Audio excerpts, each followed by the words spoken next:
Kenyans are outraged by the shocking revelation that over 1.3 trillion shillings in external loans were stolen outright, according to the country's Auditor General, Nancy Gathungu. Let me repeat, 1.3 trillion shillings, or US dollars 10 billion. This money, meant for building much needed schools, hospitals, and roads, was stolen by the very government officials sworn on oath to serve Kenyans. But how was this brazen plunder of public resources allowed to happen? I mean, how does 1 trillion shillings just vanish into thin air? Well, the audit reports shows that shockingly, the loans were borrowed illegally, with some contracts signed even before the government obtained the necessary legal opinions from the Office of the Attorney General. To make matters worse, unqualified employees from the National Treasury have been the ones negotiating with foreign countries on behalf of Kenya, resulting in exorbitant loans with very harsh terms for the country, according to the Auditor General. Not surprisingly, this reckless borrowing has now plunged Kenya into severe debt and cost of living crisis, leading to the current street protest by the country's disillusioned youth. Keep watching, viewers, till the end for more horrifying facts contained in the scathing report by the Auditor General.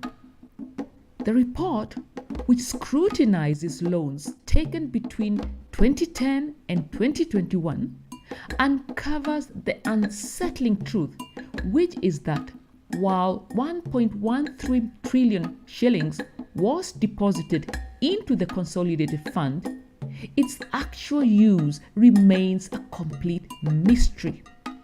These loans, borrowed illegally, were meant to develop the country. Instead, they lined the pockets of corrupt government officials.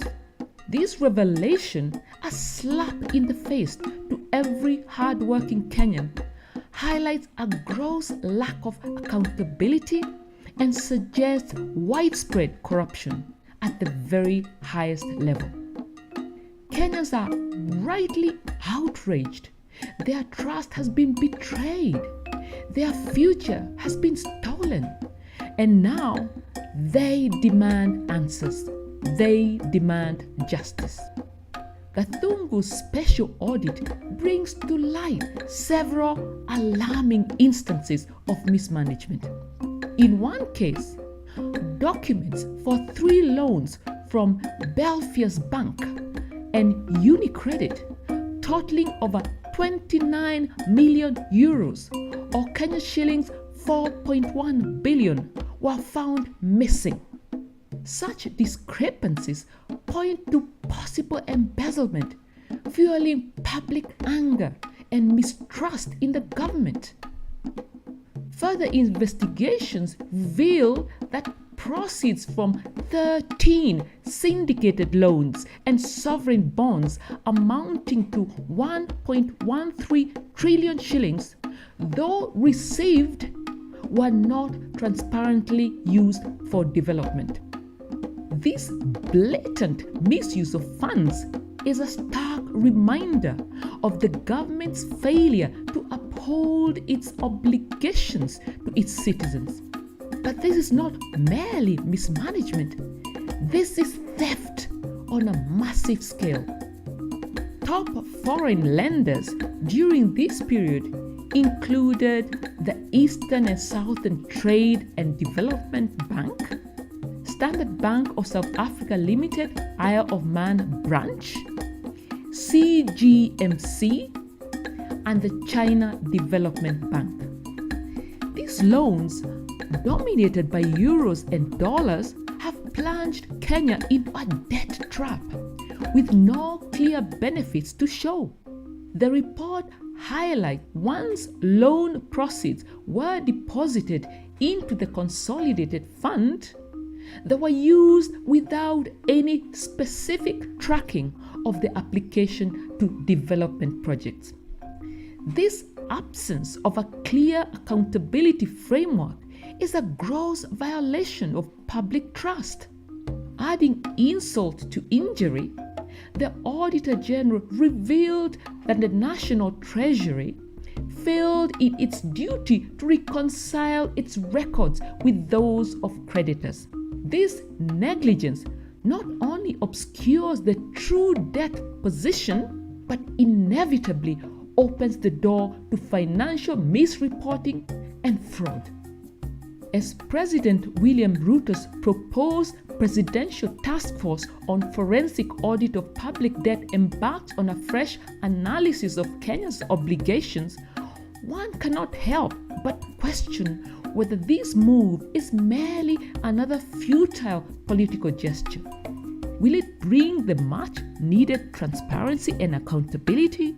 Or is it another empty promise in a long line of disappointments? The Auditor General's recommendations call for periodic reconciliations of loan balances and the establishment of an accountability framework for borrowed funds. These measures, while crucial, seem like a distant dream given the current state of affairs in Kenya. Kenyans demand more than just empty promises. They seek justice for the stolen funds and assurances that such gross mismanagement will never happen again. The outcry is not just about lost money. It's about a lost future, stolen by those who were supposed to protect it. The Auditor General's report calls for immediate reforms of periodic reconciliations and a clear accountability framework. But these are not just recommendations, they are demands from every Kenyan. Kenya deserves better. Its citizens deserve leaders who will safeguard their interests, not rob them blind. The fight for accountability and justice has begun in the street protests, and the voices of the outraged will not be silenced. Led by the youth, Kenyans are standing united, demanding accountability and reclaiming their country from the grip of high-level corruption. Together, they are building a new Kenya and inspiring the rest of the African continent. We salute Kenya. Thanks for watching. Kindly like, subscribe, share, and leave your comments below. Thank you.